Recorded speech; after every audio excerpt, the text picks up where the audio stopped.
You know exactly what moment I'm talking about.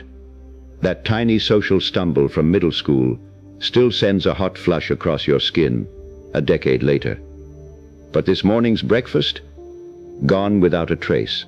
You've lugged that ancient cringe across years while your brain tossed out perfectly useful information. Why does your mind cling to the sting and scrub the ordinary? The answer isn't cruelty, it's architecture. The "I love you" you accidentally said to your teacher, the wrong name at a party, toilet paper trailing from your shoe. These moments don't age. Decades later, your body still reacts. A flinch, a stomach drop, an audible groan. This isn't a personal failing. It's a feature of the human operating system, shared by everyone. That visceral echo is a signal worth understanding.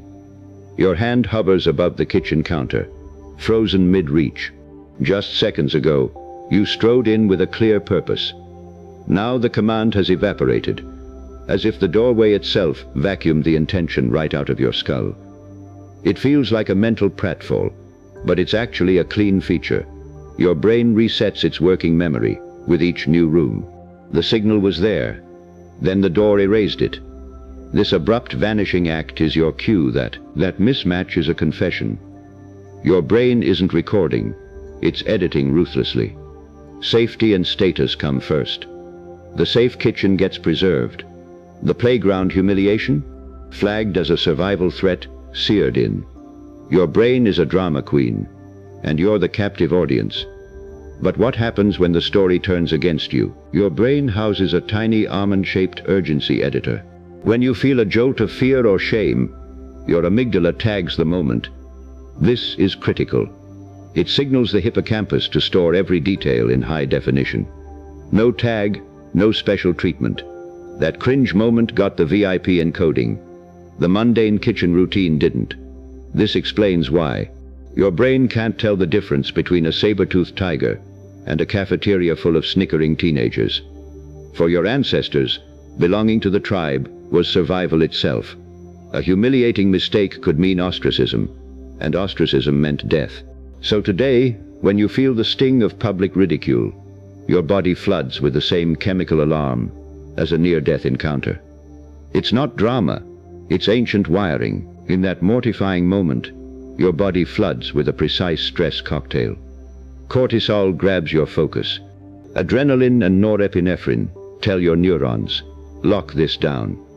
That chemical command triggers long-term potentiation, fusing the embarrassment into a nearly indestructible, emotionally charged memory. It's not a snapshot you can delete. It's a permanent scar. A scar you can eventually rewrite. Time alone won't dissolve that cringe, because the memory doesn't fade, it rebuilds. Every involuntary 3 a.m. replay triggers reconsolidation, weaving the embarrassment tighter into the memory's fabric. The emotional charge isn't a decaying label, it becomes part of the memory itself. You're not just reviewing a tape, you're strengthening a horror story you star in. How do you interrupt this loop? You know the feeling. You walk into the kitchen, and your purpose suddenly vanishes. Psychologist Gabriel Radvansky revealed that crossing a doorway triggers an event boundary in your brain.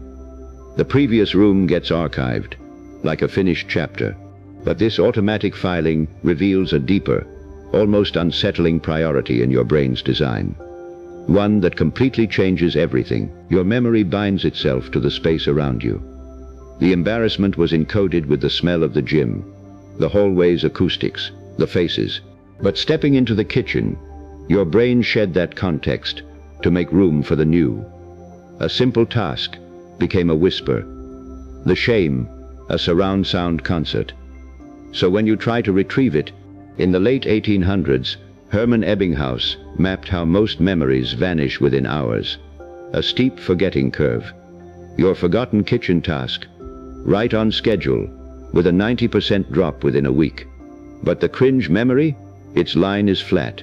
It refused to decay. Your brain broke its own rules to build a monument to that social misstep. This selective cruelty isn't a glitch. It's a clue. Your identity isn't built from every memory equally. It orbits around moments of high emotion, especially humiliation. Your brain clings to them not just for survival, but to preserve a coherent self-story. A cringe-worthy moment becomes a landmark in your personal mythology. The kitchen where it happened? Just a waypoint. What shapes you is the narrative you've repeated ever since. That memory that still makes you wince at 3 a.m. resurfaced. You've been carrying it in a mental vault, and it's been replaying this whole time. Drop it in the comments, not as a confession but as data. What's your brain's pet humiliation? Let's spot the patterns. Your brain's primary defense against social rejection is a torture playlist on repeat. It believes that never forgetting the agony of a slip will keep you safe. This anxious scarab burrows in to protect you, but its method is relentless self-training through trauma. You're not just remembering pain, you're being conditioned by it. And that conditioning runs deeper than you think. Useful reflection tries to understand a painful memory. Rumination simply replays it, a closed loop that re-encodes the event with fresh fear. You're telling your brain, this is still happening. And your brain, taking you literally, holds the memory in active storage, unresolved.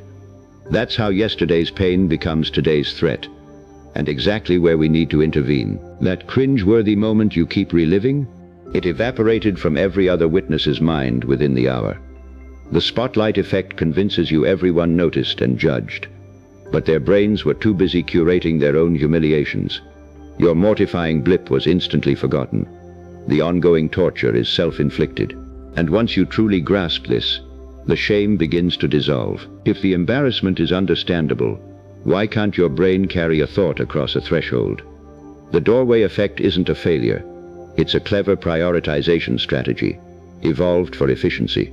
Your mind treats the boundary as a cue to discard stale context and ready for new input. That kitchen blank isn't a glitch. It's a feature, an adaptive reset. Your brain treats the stream of experience like a film editor slicing footage into scenes. A doorway signals a hard cut, a new event boundary. Stepping through flushes the prior room's details from working memory, archiving them like old inventory in a video game loading a new area. That forgetting is simply your brain preparing for what's next. Stepping from a sheltered cave onto the open savanna, your ancestors faced an instantaneous shift in threat and priority. Holding on to the thought weave basket out there could be fatal. So your brain evolved to clear its working memory at doorways, a full reset. When you cross the kitchen doorway, that ancient protocol kicks in, wiping your mental slate clean. Holder the your brain burns a fifth of your body's energy, making it an extreme miser. Holding a low-stakes thought like, water the plants, in working memory, is metabolically wasteful. Why pay that cost when entering a new room demands a full sensory audit? It refuses to spend the glucose. You forget, but add emotion, and the budget suddenly opens. Your brain is a miser with energy, except when your social standing is on the line. An embarrassing memory gets a blank check for glucose, because loss of status once meant fewer allies, fewer mates, less survival. The brain spends wildly on cringe, treating your social credit as a life or death account. And that ancient calculus never stopped running. When your mind slips into neutral, daydreaming or drifting towards sleep, your default mode network takes over. Its role is building your life story, so it constantly retrieves that cringe-worthy moment as if it's essential self-defining material. That 3 a.m. ambush isn't random. It's scheduled maintenance on your sense of self. What makes a memory stick this way? Your brain files a grocery reminder as a temporary note, but an embarrassing memory gets written directly into who you are. That's the self-reference effect. Information tied to your identity is treated like a critical, permanent system update. The kitchen errand was just a temporary file. The cringe was a kernel patch to self.exe. That joke you told in 2014 that landed with a thud? Your amygdala detonated, bathing the moment in cortisol, stamping it with a self-tag for unlimited glucose and endless reconsolidation. It's now a permanent resident. But walking through a doorway that same day triggered a neural reset. Without emotional arousal, That erased moment never had the fuel to exist. Consider how this illuminates the selective nature of, here's the twist you didn't see coming. Your brain's embarrassing cringe reflex can actually become a memory tool. By pairing your keys with a deliberately awkward mini ritual, you hijack that emotional charge, so the doorway no longer wipes the thought. Even stranger, you can walk through a doorway on purpose to shed a humiliating memory that's stuck on repeat. These tricks sound ridiculous, but they work because they honor the brain's natural operating system. Let's start with the keys. Tag an ordinary intention with absurd emotion. Before you stand up, silently exclaim, "Scissors," or "A dragon sneezes glitter on my cat." The amygdala latches onto the strange drama, giving the thought enough weight to cross the doorway intact. Too odd to discard, it sticks. Now, you can harness that sticky quality to make every intention memorable. When a cringe loop hooks you, interrupt it with a doorway. Walk through, switch rooms, and declare, "That was a different room." This sensory shift creates an event boundary, cueing your brain to archive the shame with the old space. It doesn't delete the memory, but it severs its present tense grip, and that brief release where the next choice lives. The self-help aisle quietly omits a fundamental truth. Your brain's primary job is not your happiness, it's your safety. In a social species, safety means hypervigilance for signs of exclusion or judgment. That cringeworthy memory that hijacks your evening, it's not a malfunction. It's your brain calibrating you to group norms. Contentment was always a distant second. Grasp that, and your inner critic becomes less of a tormentor and more of a misguided bodyguard. But what if this cringe isn't a curse? It's a fossil of your evolutionary success. That visceral shame signals a brain exquisitely wired for social cohesion. Your memory of the moment proves you belong to a species that cares deeply about others. The sting isn't a sentence, it's a testament to your humanity. And when you see it that way, the feeling begins to shift. I've mapped the evolutionary heist and shared 2 counterhacks. But the real magic is in the comments. This community's collective brain is sharper than any single fix. What's your move when the doorway wipes your mission, or 3 a.m. starts its whisper? Tell us below. Your mental glitch could be the exact patch someone else needs. Let's weave a safety net from all our strange little fixes. A cringe memory triggers a loop? Here's a tool. Episodic future thinking. Immediately visualize your next hour in vivid detail.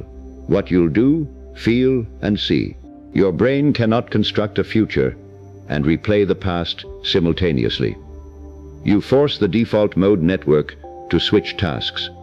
It's a quiet mutiny inside your own neural circuitry, a deliberate pivot forward.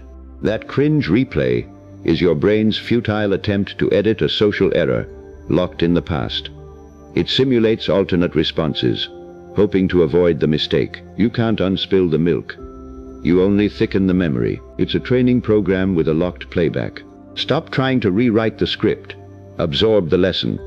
That's how you break the loop. That blank kitchen pause isn't a glitch. Your brain just shed the previous room's context to give you a fresh start. The doorway triggers an event boundary, clearing your mental workspace. Forgive the forgetting. It's the price of staying present. Embarrassment remembers because survival demands it. The kitchen forgets because living requires a clean slate. You are forged in the fire of memory and the wind of forgetfulness. The cringe that brands you and the kitchen that absolves you are the same system. One protects you from exile, the other from overload, a mind that can't forget its failures and can't hold its tasks. It's not a flaw, it's the most human paradox. And here is where the deepest insight begins. Your brain never clocks out from its role as curator of your inner world. It will keep sifting, sorting, and replaying its greatest hits long after this video ends. The difference now is you recognize the racket. So when the 3 a.m. highlight reel spins up, or tomorrow's blank stare into the fridge offers a pause, notice the choice tucked inside that silence. Which memories are you nourishing, and which are you letting dissolve? What will you carry, and what will the doorway quietly take?